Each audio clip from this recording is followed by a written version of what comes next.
What's up, guys? Welcome to the latest episode of the Always Race Day podcast. Forgot to look at the number again. So it's like 159. Pretend we have a producer and they just whispered it in my ear. And yeah, if it wasn't that, it's whatever you found out it was when you clicked on the title of the show, right? You can see it, you can't. But once again, Connor Ferguson here with Caleb Sloha, presented by the Karl Auto Group. Want to thank them before we get too deep into things. If you're looking for a car, if you're looking for a place to pick something up, to get you to work every day, to get you to concerts you want to go to get you to the racetrack, look no further than the Karl Auto Group. They will help you out as cleanly and as safely as humanly possible when buying a car. I will guarantee that. It's a personal one. Let's hop into things. Caleb, how you doing? You guys left me stranded on an island. I've been doing solo shows. I turned into Josh Pate. I know you. I don't even. The best part is I haven't heard any of these podcasts, so God only knows what has been said. It's probably better. I can't like get someone else pissed off or like go on a abnormally well. The whole podcast is a rant, right? So like that's my cup of tea. I can just sit there and talk without anyone interrupting me and saying shut up. Yeah, no, the part where like nobody interrupts you or stops you from your own thoughts, that's the part that scares me a little bit about what the people have been listening to lately. Yeah, I tried to clean it up and make sure it was good enough because if it's just me, I don't want people to go like, this guy sucks. There's no other option to turn to. But yeah, no, well, we got through it. We were all good. I had a couple people that reached out and said like, hey, if you're ever stranded, like, let us know. And so that's good. We'll have some character on here. Still waiting on Bobby Pierce to freaking come on. Come on, Bobby. We gotta get him on here. He's Yeah, he's just only chasing 3 titles. Damn busy. only 3. Yeah. He's having a season, man. Uh no, but to introduce, what we're actually here to talk about. So usually we have a group text where we're kind of active. It really depends on the race, but there's some races where I can tell exactly what Caleb's thinking, and I did it today. I put a message in that I was like, this is for sure going to get Caleb really pissed off. And I complained about NASCAR penalizing Chase Elliott, and Caleb didn't respond. So I have absolutely no idea what Caleb thought of today's race, and I can't wait to hear what he has to say. And I am not sure we're going to agree. I don't know. I mean, I hate to have like a lame take on it, but it kind of just like I had a it is what it is mentality. I like it, and here's what I feel. I feel like for so long the games got so out of control, and so now like NASCAR is kind of hit the point where they're trying to reel it back in, but it's so hard. I mean, like I said with the Sanchez thing, when he got that penalty at Talladega, it's gonna be such a great area because like today with Chase, the commentators even said like, yeah, he was laying back, but then at the same token, there was guys that were checking up, and so it's like it's hard to say because you don't want to see a guy who's like just trying to err on the safe side of not driving through somebody's rear windshield and then they get a penalty because of that. So it's really hard, and it was very interesting too that like Allmendinger and Chase Elliott got it today. So they're definitely watching, but They're watching my tweets to see what would piss me off the most. Yeah, Two of my favorite guys. They're just like, let's get him back for complaining about Brett Moffitt. Let's do it now. He didn't have to there bring you that go. up. He could have celebrated and took his flowers. He didn't. Yeah, there you go. It's all a conspiracy, but yeah, I mean I like it to a sense, but at the same time, I think we're gonna get way too strict on it, and that scares me a little bit. Yeah, I think for years, and I was more asking you about what you thought of the actual race, not the penalties. But Oh, we're starting with the penalties now. But for years, we've seen them not usually call restart violations ever. It is a somewhat common thing in dirt racing. Usually, it's more common with one flagman over another that he wants to call it, right? Or he's consistent with what he calls. This is what he calls. That flagman will usually say that at whatever driver's meeting, and everyone will know it's coming.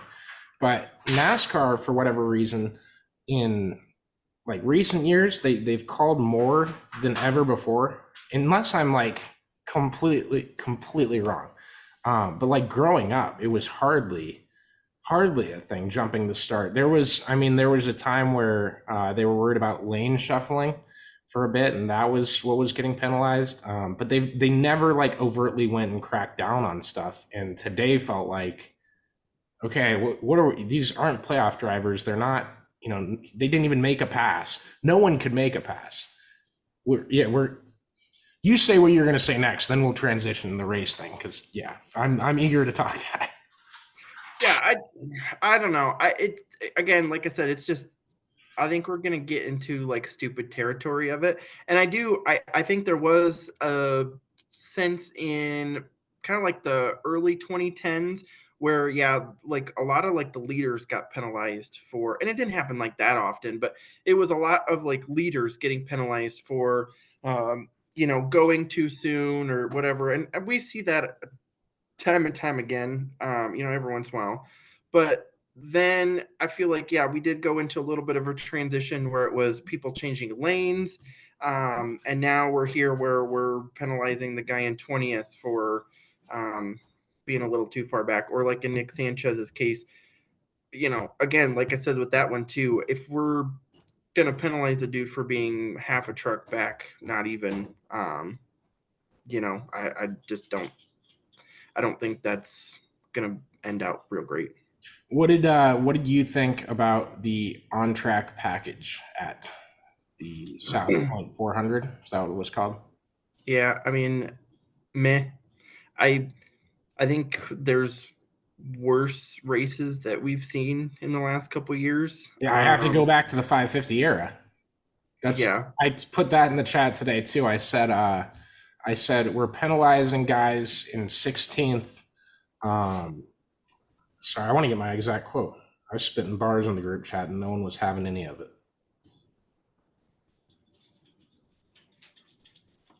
I said we're going to a commercial side by side with 30 laps to go. The package is horseshit today. And Iowa State football is 4-3, but second in the Big 12 standings. Did I time travel back to 2018? Is what I said. And that is what every car that had to pass the car in front of him, if he wasn't 10 miles per hour faster, it would take 7 laps to get up to the bumper and another 5 to pass. Everybody's going to say it's a good race, though. Yeah, because Christopher Bell almost came back and passed Kyle Larson. Because, yeah, there was Kyle Larson won. There's your second most popular driver. Finish, yeah, and Larson won. And so everybody's going to say that it was a good race. But, yeah, it was meh. I mean, not like it wouldn't be something that I would just sit and like constantly rag on because again, not every race is going to just be fantastic, but yeah, but that had the characteristics of what we went to a new car to get rid of, and was that the cold weather? That's all it was, right? It was way colder in Vegas now than it was in the spring. I mean, it definitely could be because the Vegas races don't usually suck. That was not the 1.5 mile package that was supposed to completely change how I look at the sport. Yeah, I don't know. I mean, I thought it was still better than like there's a lot of tracks. There's a lot of tracks you can say you got to be careful with this. We're going to go into a debate if you don't. Well, so I remember, a couple years ago at Kansas. I mean, Kansas sucks. No, you can't get me on that. Kansas just sucks. Well, Kansas, the last 2 years really have not sucked, but it's been all right. I mean, it's better than what we've seen today. It's a little tongue in cheek. You should know. But like a couple years ago, I think it was it Logano and Hamlin where, Logano was obviously faster than Hamlin, but couldn't pass for 30 laps. I mean, we weren't that bad, but I mean, yeah. I agree with you. And part of it, hats off to the number 5 team, man. You guys, what a stop to get Larson out first in the last stretch. That won the race for them, I think. That was completely on them. That's a team win. Obviously Bell got close, but I think at the same time, we saw how many tire issues again? It looked like the first 6 races of the next gen car when every week was a tire race. In that, not in the good way. It was wheels are falling off of race cars and things are going on. In the last stretch, they went like 45 green flag laps, I want to say, and I I know it looked like Larson was trying to hold on because his pace slowed down a little bit, and Bell was coming. And props to him for trying. But So yeah, let me ask you this: at what point is it not the car's fault but the team's fault with the tires? I was thinking about that earlier because no matter what pressure you recommend your teams to run, they're gonna try to undersell it and undermine it so that Well, they and that's the problem. So get more if speed. Goodyear, because I feel like Goodyear gets a lot of shit, but I feel like if Goodyear's saying, okay, with this car at this track, don't run less than 20 psi, and if they're starting it at 16, that's on the team.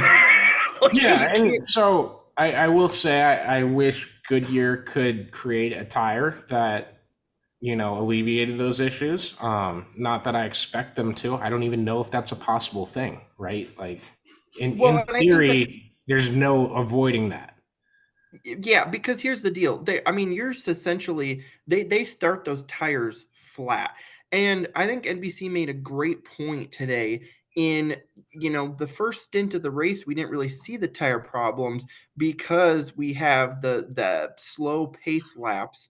And so you're getting those tires a chance to slowly build up that heat. But then when you come in and you change them on pit road and you go back out, those tires go basically from flat to heat built right away. And I think that's, part of the problem.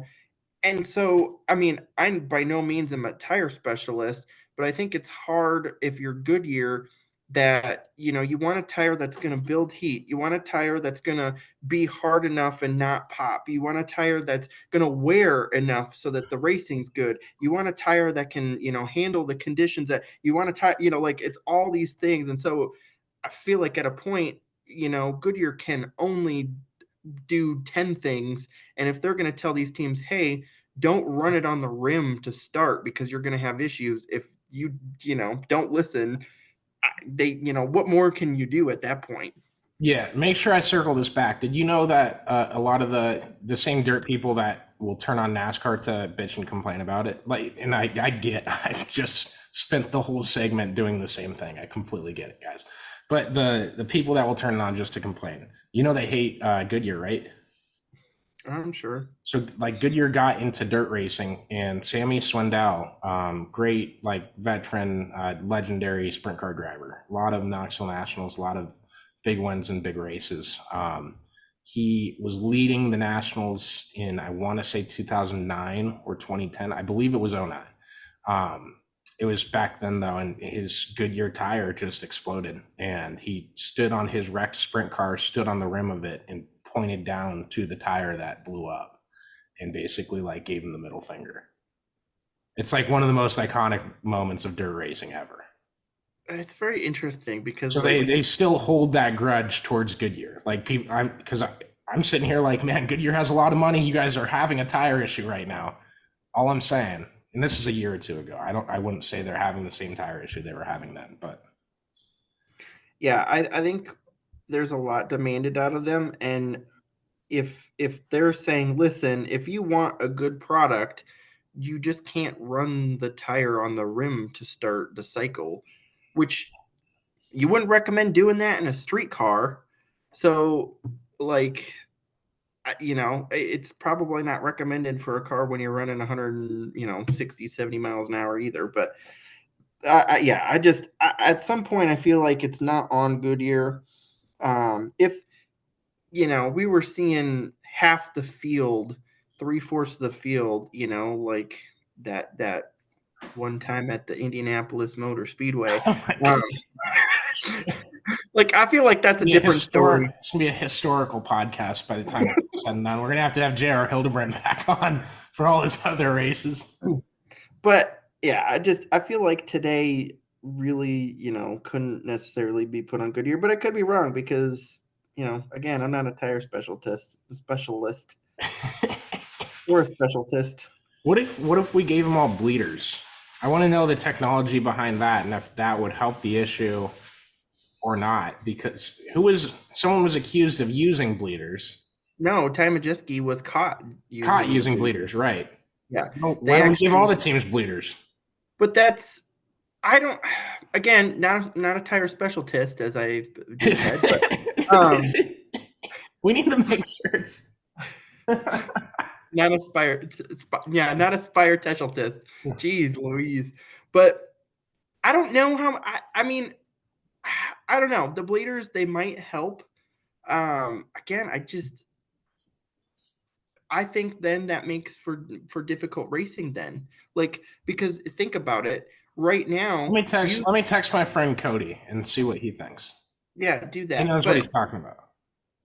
part of the deal is, you if you overheat your tires or whatever, you're building that pressure. So that's you deal with that. So if you're slipping and sliding the tires and you're heating them up, you're building more pressure and it's making your setup worse. That's part of what makes the racing better.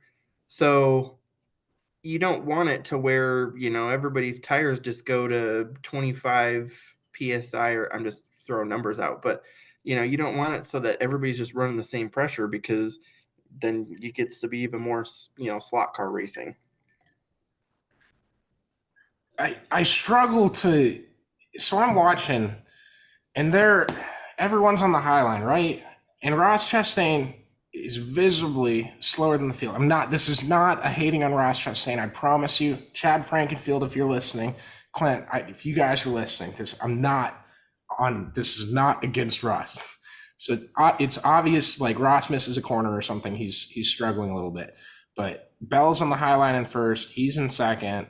Keselowski's third in the high line, and Keselowski tries to go inside of him, and he just can't pass on the inside. And then Larson gets in front of Keselowski and is almost passing Ross Chastain. Can't complete the pass because he's on the inside of the racetrack. It reminded me of that aero blocking BS stuff that I swore we would be done with and gone forever, and was so happy. And I'm just back to where I was. And like, all right, if it's cold outside, we can't race because it's gonna suck. And I think, hasn't that been the thing that in where we've seen too, where when it's a little bit colder on these mile and a halves, we do Yes. have That that has been a struggle? trend that the colder the temperature, the worse this package behaves. That was what happened at Martinsville. Remember that? The first short track race? You know whose package doesn't get changed by the weather this much? Xfinity Series.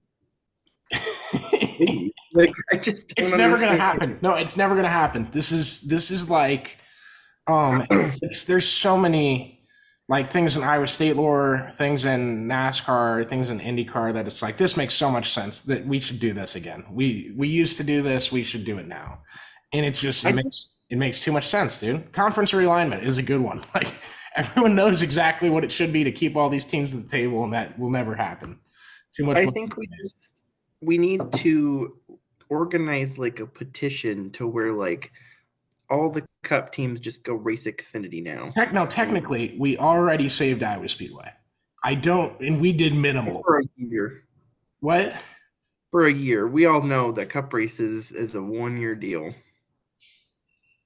Get off my pod. What are you talking about? Tell me that it's not. I see nothing to believe that it is right now. I mean, all of the rumblings are, and Bob Pockers even had said too, he's like, man, I really hope this isn't like a 1-year deal and blah, blah, blah. Like, the rumblings are that it's just a placeholder for the season. Yeah, I hope it's not either. But the rumbling was that there's 24 versions of the schedule, and one of them had Montreal and Iowa on it. Like, and I guarantee you, when this race comes up, Brad Keselowski will be the first one, and there will be drivers that follow that say we should always race here. This is a great track. I mean, but they've been saying that, and it took Yeah, this long. I know. Well, hey, let's go kill it. Let's have our Super Bowl, and then we'll all go with pitchforks to the NASCAR headquarters. I'll lead the charge. Ooh, I just want to go sit on a beach if I go down there. You can, yeah, you can do that. I'll need a ride home from jail.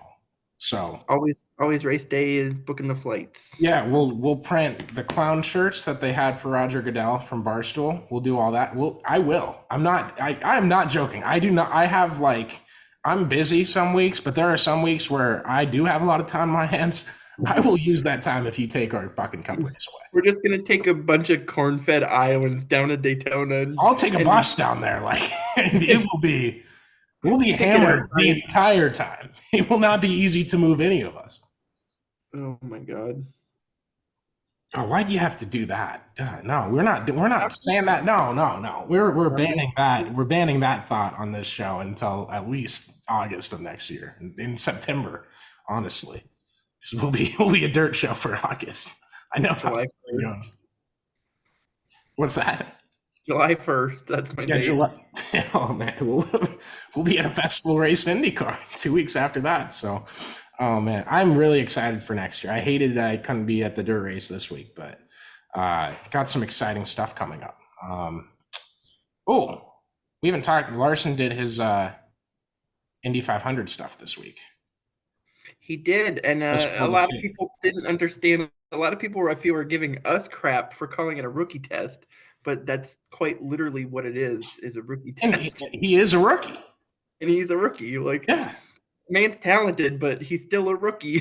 If Brad Sweet hopped in an IndyCar, he's a rookie. Like, That's you know. quite literally some of the people that were saying that they were literally giving us crap or like IndyCar crap because he had to do a rookie test. And I'm like, if the man gets into the cockpit of an airplane to drive the airplane, are you gonna be like, he's a great driver, just let him be? Like, no, you can't. Like, you can't just let the man go and whatever.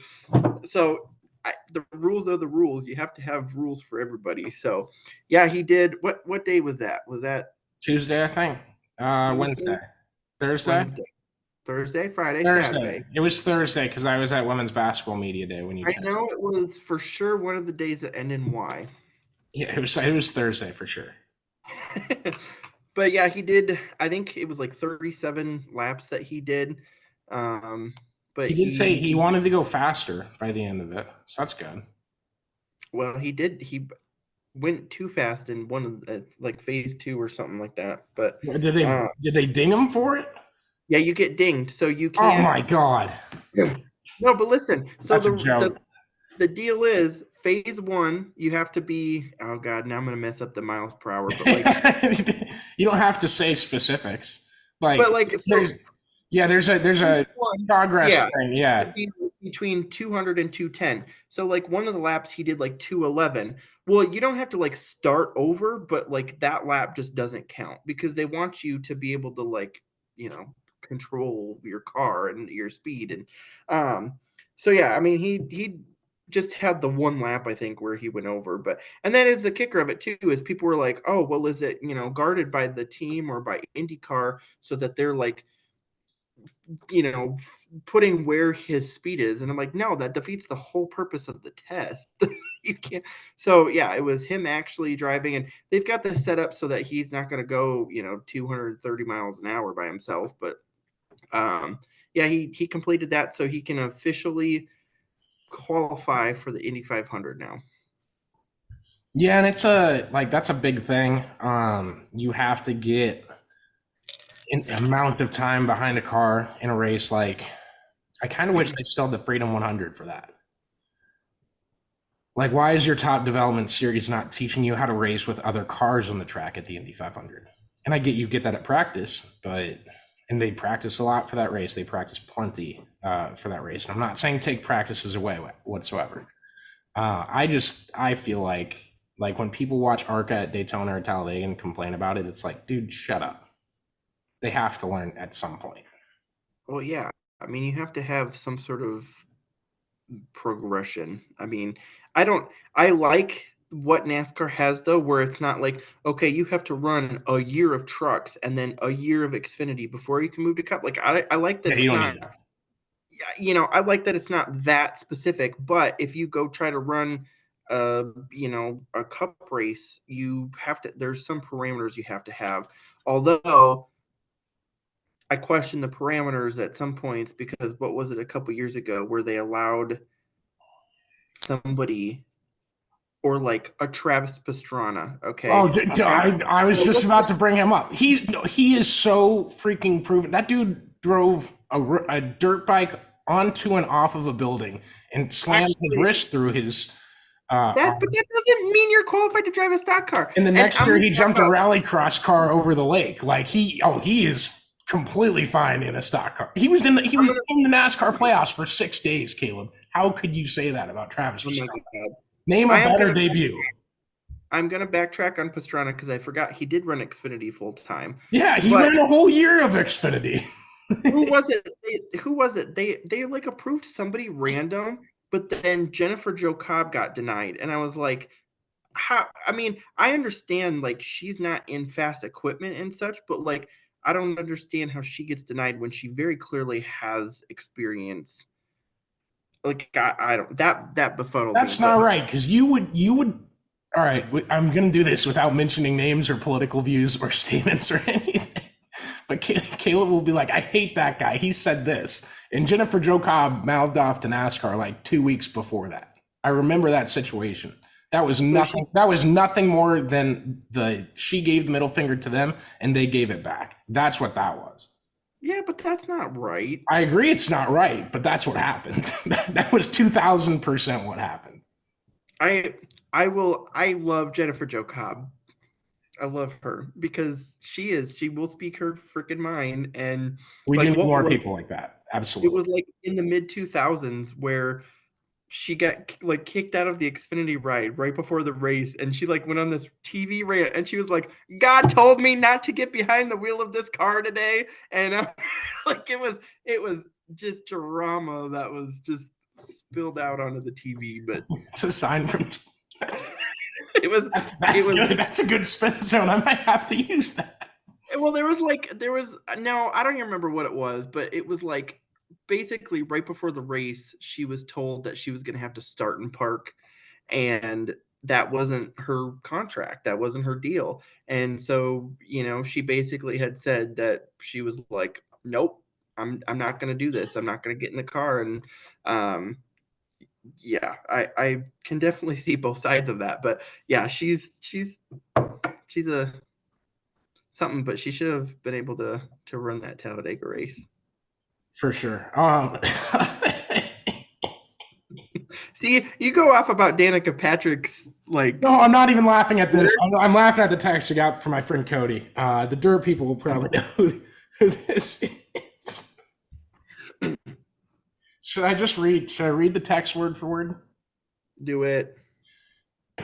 So the question was, I said, I'm on our podcast right now. What would happen if they gave all the Cup Series teams bleeders? Would we still see tire issues? This guy is very smart in the sport. If you pay attention to our content, I'm sure you know who it is, and he doesn't care. He's a great guy also, so don't think he's just a random whatever, but very smart guy. That's why I texted him. He said, I believe the NASCAR dickheads use nitrogen in those tires to help control expansion. I don't watch much NASCAR other than the Daytona 500. That shit sucks. That's interesting to me, though. That is interesting to me. They could be using nitrogen. They do. It's widely known. Oh, okay. Well, then, yeah. Why didn't you tell me that before? And how's it important? I didn't think that would be like. I didn't think that one wasn't known, and two, I didn't think that would be like the topic of discussion. But yes, they use nitrogen in the tires. I saw the phrase "NASCAR dickheads" and was like, yeah, I need to read that. That's fantastic. Oh my god! But yes, they do use nitrogen because they actually use it because they can, it helps with expansion. That's what Cody said. Yes. Yep. Cody uncovered that, not you. I mean, you could have said it. If you had it in the back of your brain, you could have had it out. I didn't, because that wasn't even like, that's widely known. I thought that was like. This whole time I thought we were doing clean Goodyear oxygen, but now I find, well, it wouldn't be. It would just be air, wouldn't it? Yeah, I used to be good. I used to be really good at chemistry, but I think I was more good at the math part of it. Yeah, lost all those skills. Stopped paying attention years ago. To get back on track, sprint car driver Kyle Larson, first to punch his ticket into the NASCAR championship race. Okay. Yeah, it is at that point. We're there. Sprint car driver, late model driver, NASCAR dickhead driver, IndyCar driver, Kyle Larson. All of the above. That's right. Yeah. What if IndyCar tries to steal him and claim them as their own? Can we get Larson into an SRX car next year? For what reason? Who won the race? Prove it. Okay, that's fair. Dude, all the dirt fans are gonna show up at my house tonight after saying Oh, that. no, not at all. No, I would love to see him in a SRX car, but I don't think he has anything to prove on his schedule. Like, I'd like to see him go win a rallycross race, but that's the niche in me, right? You meant like a stadium super truck and then run an Indy car afterwards. Now, you know what race I want to go see him win? If he wants to prove that he is the ultimate driver on this earth, he needs to go run the 24 hours of lemons. And then he will prove to the world. The overseas one that like no one pays attention to here. No. Not The one with the 24 hours. Garage 56 car. Oh, the No. lemon. Oh, the actual lemon. Okay, the one you show. Yeah. Oh, that'd be cool. Let's get him in one of your cars for that. Yeah, I'm poor. I don't have a car right We now. could. Oh, we could. What's the like? There's got to be a max you have to spend, right? Or a max. Yeah, spend, right. there's a max amount that you can spend. So, but We would lose money on paying Kyle to do it, but I would so love to fund that. anywho, enough of USAC driver Kyle Larson. Yeah, he has raced USAC before. He has. We're just every time we refer to him now, we have to just pull a random series out and like that's gonna be the new thing.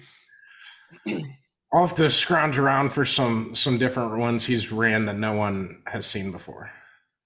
I know he ran like a non-wing sprint car race with 4 total guys in the field that he drove across the state of Indiana like speeding to get to.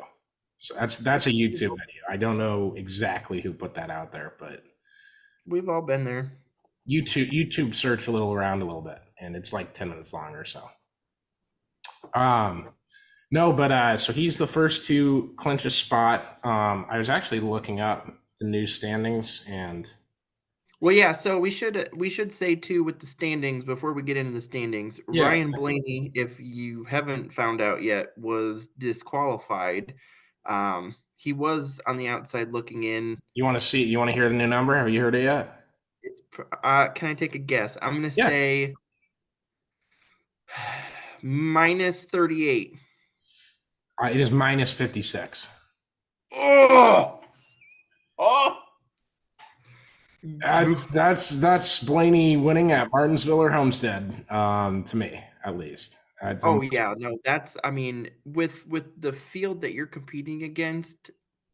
Unless we go in and have a mass casualty race where Ryan Blaney dominates, it's going to be a must win.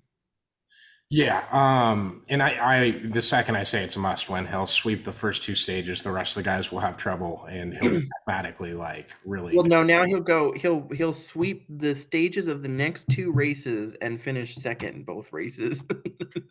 That'll put him in by like 1 point. Yeah, dude. Yeah, that's rough. Like being a Ryan Blaney fan is just being kicked in the balls every year at some point. Yeah, that's so Noah is a big Ryan Blaney fan, and I feel like and I'm a Penske fan, but I don't care like that much, but it's rough. It's really, really rough. Yeah, so the penalty was his left front shock was not the size it was supposed to be. I believe it was too long or too short. Well, yeah, it has to be one or the other, right? They're gonna police the playoff teams, and whatever they found, they found. He finished 6th, so it obviously didn't hurt him.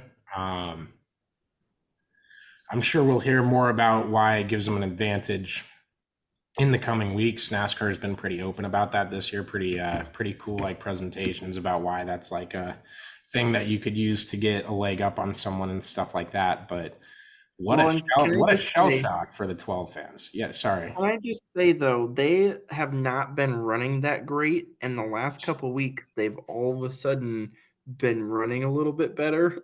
And so I'm curious to see because they've had some weeks where I mean they struggled to like get in the top 20, and the last couple weeks they've consistently been in the top 10. Dude, But also, there's more of that in NASCAR than any other series I watch. Like some mhm. guy will have like 3 good races in a row and it's assumed he's cheating right away. It's But crazy. I'm just saying there is a possible correlation of the fact that like he has had a pretty rough season this year, and then all of a sudden it was like he showed up as a consistently top 10 guy. And it's possible, but at the same time,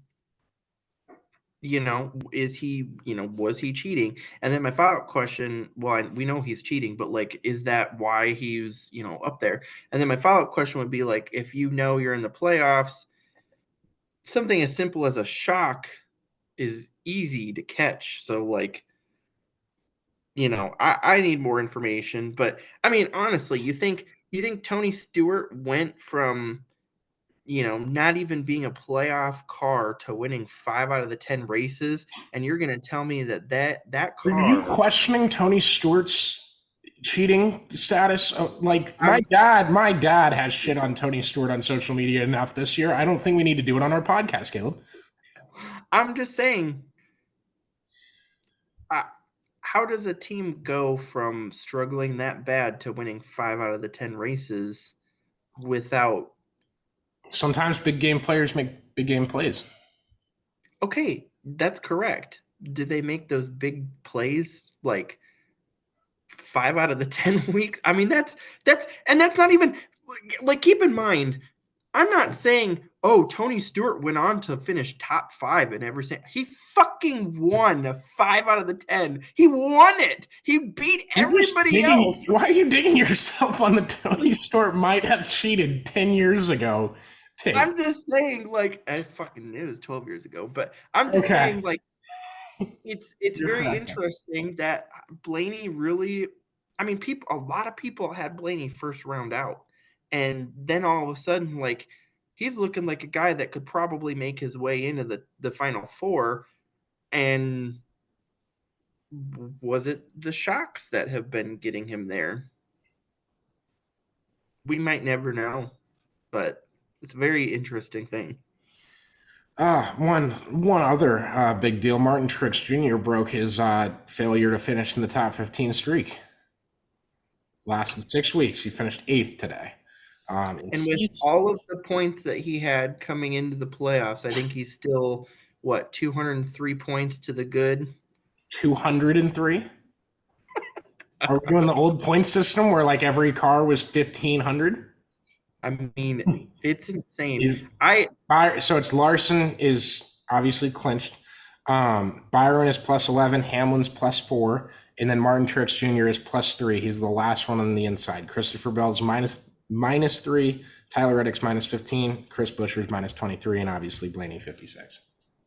So we're getting to a point.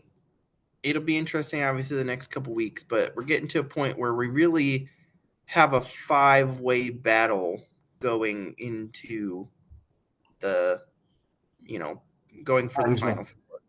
And I know we all said like, okay, we want it to where the regular season means something, and we don't want a guy that is your regular season champion to be eliminated in the first round. But I don't know how much I agree with the fact that you can like struggle that bad through half the playoffs and still be in like good sitting for the final four. I don't know. I'm very. He still running top 20. That's the thing. It's like there's ways around. You have to race smart. You have to figure out ways to get points. And yeah, Truex still played. I'm sure he had stage points from some of those races. I didn't look too far into those, Yeah. but it's everyone says they want the regular season to mean something. They get this big bonus for winning the regular season championship. They run like crap, still in the playoffs. Like My this is only what everyone thing I wants. guess is like the only thing that I don't like is that like if you're up here compared to everybody else going into the playoffs, and then you get down here but you make it, and then you go right back up, and then you get back down and you go right back up, and you get like that I think is it keeps cementing the importance of the regular season. Now, what if I introduced a tier system where the regular season champ got 15, the next guy got 12, the next guy got 9, the next guy got 6, the next guy got 3? I don't know. I think it's something that I'd have to like really sit down and to think about, and it's not worth me doing that because NASCAR is not going to come knocking on my door asking for solutions. But Well, they know who to penalize to get me on here pissed off. yeah, it's not that hard. Just like a Brett Moffitt or Sammy Smith or Mike Lynette. Anyone Like, from Iowa, anyone from Hendrick, and AJ Allmendinger, and that's the guys I cheer for. so it's hard. I don't know. I don't know what the perfect fix is, and it's not something that I'm gonna like fight to the death on. But it sucks that like okay, we kind of have like this reset thing for the playoffs or like whatever, but then a guy who can struggle that much still all of a sudden gets reset way out ahead. So I don't know what the fix is, but um to a point I like that they have that advantage, but at the same time you're in the playoffs. I mean, that's like they always compare it to the stick and ball sports. But could you imagine? I mean, I don't even know what a good example is, but like you get a couple games in the NFL playoffs, and they're like, oh, by the way, we're resetting. And these guys who won 2 more games than anybody else this year, now they have to lose 3 extra games, And I constantly get told, well, that's not how stick and ball sports work. If you lose once, you're out. And it's like, all Yeah. right, well, if you run like crap for 4 races in a row, we're gonna reset you with a Yeah, 4. but you got to know, like, there's a massive difference between 19th and 31st, and he was finishing 19th, 20th, 18th, 17th. Well, that's what we love to see. We love to see our champion finish 19th for 3 races in a row. No one goes back and looks at it. It doesn't say NASCAR champion. Here's how his last 10 races went. That's it. It's just not on the plaque. It just isn't there. I mean, it is on Tony Stewart's. Oh my god. Oh god, we've done more harm than this show's been really good. It's fucking great. Yeah, we've been. I like what it looks like right now. I've said everyone's heard my take on the playoff format. You don't need to hear it again. I don't think it needs a major overhaul. I think it's probably some small tweaks again that because I don't want it to be where like I think he should have to go after struggling that much in like the first round. I feel like he shouldn't go into the second round with that big of an advantage. So I don't know what that looks like.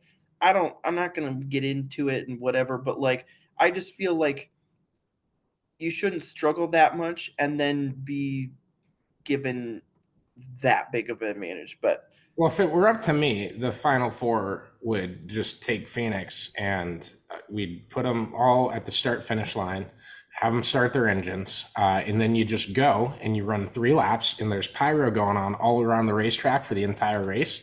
And it's the Phoenix infield course from the old NASCAR video games where you like do a little loop through the stands and out the hill and then back on the backstretch. It's just 3 laps of that, and whoever wins wins. With a bunch of fireworks and pyro going off while the race is going on. I feel like that's something that somebody who really loves super speedways would say. Oh my! Put the finale at Daytona. Fuck it. God, I know. It would be now, like, actually, like, hypothetical that I don't actually want, but would it not be cool to just see them for 100 laps, the 4 of them? No, because you might as well at that point, like, let's all pick a city where they're going to make a lot of money, and we're just going to get the final 4 on a stage, and we're going to do, like, a Powerball drawing, and we're just going to, like... Oh, my God, it's not... You got to be... like, Larson would never win another title. Yeah, that's what I'm saying. He will say to your face, I suck at super speedways. I don't know what to do. And Yeah, sometimes the best thing to do is not do anything, and sometimes the best thing to do is weave through 70 fucking cars coming at you at full speed. he's got a better chance if we just do a Powerball drawing, and that's how we like. It'd be the stupidest thing. Oh man, we've made some ground. I hope NASCAR knows where to go with its tire package now. But no, what I was trying to get into saying was I gotta wait for Homestead to see if there is 2 spots available going into Martinsville, 3 spots available. What is the how does that shake out? Does Larson win again? Does anyone else in the field besides the other 7 playoff drivers end up winning? I don't know. Yeah, it's hard because I mean, right now, I mean Hendrick is really good up there, but anything can happen. So we'll see. And if the temperature is below 70 degrees, Yeah, then let's just look at that. Not Hawaii, Homestead, whoever's on the pole. Homestead, Miami weather forecast. God, unbelievable. All right, the forecast for Homestead on Saturday. This is on Sunday. Keep that in mind. High of 84, low of 66. We'll see. That means good race. That means good race. People are saying that's how we decide things these days, just so everyone's well aware. All right. We will talk more about Homestead Wednesday, I'm sure, or Thursday, whenever the hell we do it. We have, and I apologize more than anyone else, guys, because I'm not the most organized person in the world. We just try to do it when we can and get on here. What in the world is the asphalt late model deal? Because I got dirt midget fans in my mentions saying like at least we're not these guys, and I'm like I don't think you stick up for dirt midget racing in the cleanliness of driving after this weekend. But this Gio kid, Gio Ruggiero, Ruggiero. Ruggiero. Okay, that's how you pronounce it. I told you guys I'm new to this asphalt stuff. Asphalt late models, at least. Everything else I know already. So he pulls over the Victory Lane celebration. I guess on his way there, him and Stephen Nasse They bumped in a show of like dismay because Stephen did not like how Gio raced him in the final 10-lap stretch. There's a late caution. Gio ran him up the racetrack. I guess he didn't like it, and so he showed his displeasure afterwards. At some point, all these like series, like wherever you're at, like you're just gonna have to clean out the other guy to win. And that's just what it's gonna be. I mean, it's just racing. Like that's gonna be how it is sometimes. Okay, but And no, okay, but the gist of what I want to get to with this is, Gio is like pulling out to leave the pits or something, and I guess it ended up being Stephen Nasse's dad. And he kind of squeals his tires, and the back end of the car fishtails and whips the dad like into the ground, like in the air into the ground. What was your you give the best explainer that you could possibly ever give, Caleb, please. it's again, it's tough because it's like, was Gio going to try to do a burnout, or did he know that Steven's dad was coming and that's why he did that? So I think intent is like a big thing there, because if he did that on purpose, then it's not a good thing, and that's actually really really bad. But like Frank Kimmel tweeted, he said probably not best to approach a car when he's on his way to do a burnout. So like if it's that side of things, then you can't really blame Geo. I mean, it's not like the Nasty crowd has a real good reputation of not fighting people. I Oh, mean, okay. right. So let me ask you this: are you saying that because you're not aware of Stephen Nassie's?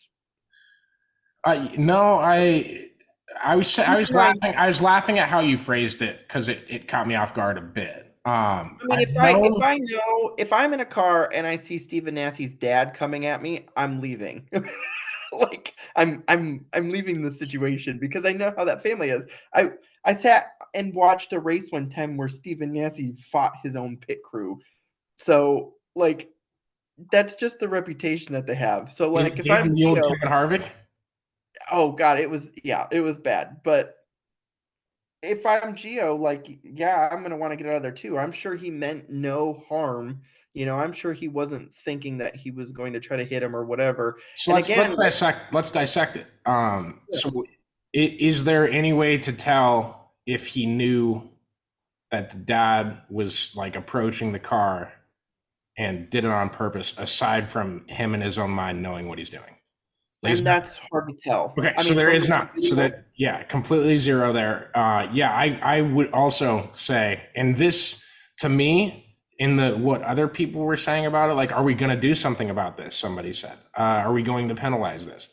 And I'm not throwing names out there for very obvious reasons, because I don't know, and I also don't want to shit on people just to shit on people. But if you're approaching a car that's about to do a burnout, in my opinion, you're the idiot. You're the asshole.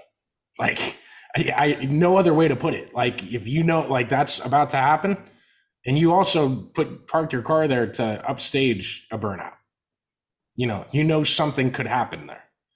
yeah. So, and that's where I think a little bit more context and intent is needed because, yeah, it definitely seems like they, were trying to impede a guy who was, probably going to do a burnout or whatever. So, more intent is known just from the angle that we see. But then the picture came to that all of a sudden mysteriously the hauler of the 22 has a Yeah, flat tire. yeah. And That is a big wrinkle in this. Now that was being framed. I saw it 3 times, Caleb, and this is why I asked in the group chat. I said, "Was that on purpose?" That it's a picture of the hauler with a flat tire posted about 45 minutes after that video rose. There is no freaking way that is on purpose and bad luck, like everybody was saying. There is. I probably follow the wrong people pointing that out. There's no freaking way. Absolutely zero. And I I'll tell mean, you, I know who did it.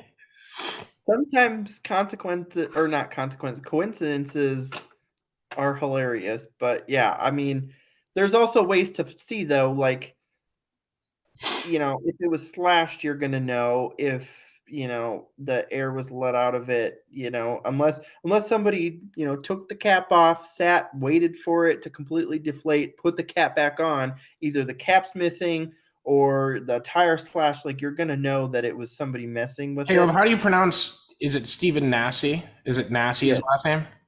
yes. All right, we got t-shirts Nass Slinging Slasher or Well, Nass so Tire his Slasher. his nickname is Nasty Nassy. So That's really stupid. Yeah. Guys, you don't have to have a nickname. Everybody, every driver out there, listen to me. Your name's Ryan, doesn't have to be flying. Okay, it's not I don't needed. You just don't need it sometimes. Okay, we I can don't know have if race car drivers without nicknames. I don't know if Steven gave himself that nickname though. I think it was That's a dumb one. I mean, just call him a bad word instead. Like nasty, just like you're third grade on the playground right now, buddy. That's where that originality is. But yeah, no, that I would. It definitely feels like that's not a coincidence. That's all I can. right. Yeah. So we'll have to see what kind of comes of it. I'm sure they'll have a release coming. So who was sanctioned? Was that an ASA Stars race? I don't know. I didn't look into it a whole lot. That's right. You guys, I want to put you guys on the research team to figure out who's sanctioning each race and why they're sanctioning it and how much they're paying. That's what I want to learn about. That's how I got into dirt racing. And once I organized that in my mind, it became so much easier. Are you watching other Stephen Nassie videos now? I'm trying to get to.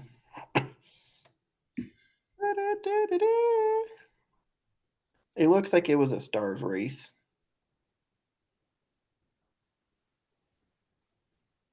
So it might have been the Southern. Well, it was Winchester 400. Yeah, it's the Winchester Uh, Ford. yeah, and I think that's a combination, but it is ASA. And so that is, it was for the Winchester 400 too. So, like, it's fair that there was contact in that race. But yeah, that's an ASA deal. So I'm sure they'll have a release or, whatever.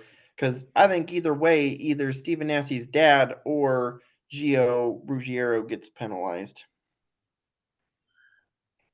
And what would you deliver to him? What would you do? Well, again, I think you need intent, but I think if you're going to look at a guy who walked towards a car that was most likely going to move, um, I feel like you probably say, "Hey, buddy, you can't be in the pits for a couple races." If you're Well, yeah, Geo, so what I look at in I'm just trying to explain to people my personality and how I look at some things, and you'll understand why something can come out of my mouth and you go, oh, that guy's stupid as hell. Okay. But if I'm ASA, well, this guy just got bodied by the back end of a race car. I hope you got the message that you're the asshole, and I'm slapping him on the wrist and telling him don't do that shit again. And in that exact tone and with that exact face. I looked at myself while I said it. I like how that went, and I don't think you need a penalty there. You can't prove Geo did it. I would sit him down in a room and just, hey, like, look, this is not a good look to our sport. People like to shit on Bowman Gray for these things. People have shit this weekend on dirt midgets for these things. The first female to ever win a national midget series championship got shit on in our comment section because of how she drove on Saturday night. Like, you don't want to make the sport look bad, do things to make it look better and don't do the things that make it look bad. And I'm slapping him on the wrist and letting him go. Someone's going to call me a pussy for not asking them for 10 grand. And maybe I'm a bad business person for not asking each of them for 10 grand, but I don't, especially at that level, I don't think you can do a whole lot with money. But yeah, right, 500. I was just trying to relate it to what would go on through people's minds, like, oh, right, let's fine him so we at least get something out of this bad deal, which I is a think really at weird way to least, think, anyways. But you get it. Y'all get what I'm saying and who I'm talking about. I think at least one of them needs to be suspended for a Why? couple races Why does one of them need to be suspended? because one of them was a moron. We can't even sort out which one was the bigger moron here. All we have to do is go off of a 3-second video like that. That's not. I mean, we can't. Me and you sitting Okay, I here. see what you're saying. They have more information and more backstory and more how many. Yeah, Okay, okay. there's I don't always things. believe that one side or the other has to be penalized, though, because you're saying one side is right and the other isn't. I'm fine with both of them getting penalized too. If they look and they're like, okay, listen. Well, you said you approached it as like I require one side to get screwed in Well, no, this. but I'm saying if intent is known, one of them's a bigger moron, but both of them also could be found if you look and you say, okay, Gio knew he was approaching, or he pulled out when he knew there's people on the track, or what, like whatever. You could say, okay, he deserves a penalty for that, but then you also go to Steven's dad and you're like, you just approached a race car that you should not have even been out on the track for. You also get a penalty. So, I mean, I'm fine with that too. All right, I like it. I think we did a good show today. Logan CV won the Silver Crown Championship. Wanted to give him a shout out. He's on a damn tear this year. Probably the most impressive driver in dirt racing, in racing in general, aside from Kyle Larson. He's making big moves. We're gonna have a Driver of the Year award at the end of the year, and I don't know who I'm gonna pick between Kyle and Logan. We got to see how things end up. And same in the same vein, Bobby Pierce is trying to win 3 different national late model championships. So I cannot wait till we get to December and we can have shows like that and talk about that shit. That's going to be fun because it's going to get real contentious between all 5 of us. I'm sure 6 of us. That'll be exciting. But I'll talk more about Logan in his season on the Dirt Show. I wanted to save that because he's been more so on the dirt side. Obviously, that's where USAC is, aside from 7 races a year or so. But also, Leah Pruitt won in NHRA today. Matt Hagan also won for Tony Stewart. And then Erica Enders, I guess, female, the winningest female in NHRA history, 47 career victories, and a Disney movie. I feel like she should always get propelled up just for that. Did her sister ever do? Caleb or Damon's the one to ask. I shouldn't ask you. Yeah, probably not. I don't know how much. Did you watch that movie? No. You've never seen it? Which one? Which one? What do you mean, which one? There's one singular Disney Channel movie made of drag racing. Yeah, but I'm trying to think of what the title is. Erica Enders was the main character in it. Unless it's Herbie Fully Loaded. Nope, that's not it. I feel like it's a totally different movie. No. Where did that come from? I guarantee you haven't seen it if you haven't seen the Disney movie that features the sport of drag racing. No, I can't say that I have. No, it's good for her though. I like seeing females do big things like that. So it's awesome. And I am happy for Jade. I wasn't trying to shit on her with the rest of them. Typically, like, y'all know when I get pissed. I don't get pissed off at specific drivers a lot unless it's like the 17th time it happens. And like now I'm ticked off today because the race wasn't good. But Ross Chastain behaved today. So no rants on him. First show in a long time that's happened. I didn't touch Ross Chastain on either of the solo shows I did. I'd just like to point that out. So Caleb ramps me up. That's his own deal. Yeah. Do you have anything else, Caleb? Are we good? Do you want to end the show? Thank you all for listening. We're planning on doing the Dirt Show Monday night. Got it scheduled already. Look at that organization. Boom, boom. No, we will be back at some point this week to preview the weekend, Homestead weekend. Lot going on, lot to wrap up the season with here, and like for a day where it was like, okay, this race isn't going great. Like, there's no way there's that much to talk about out of it. There was a lot to talk about from the actual day that happened. So appreciate y'all for listening, and yes, we will be back Monday with the Dirt Show. So tune into that if you're a Dirt fan. Hype that up as much as you can. It's not at all second rate. It's probably the thing we do the best. But we wanted to split up the shows and give you guys enough time on each side to where we could really break things down. So appreciate y'all for following along. And yeah, as I like to end every show with big things planned for 2024 and beyond. So excited to get there. And thanks again to everybody.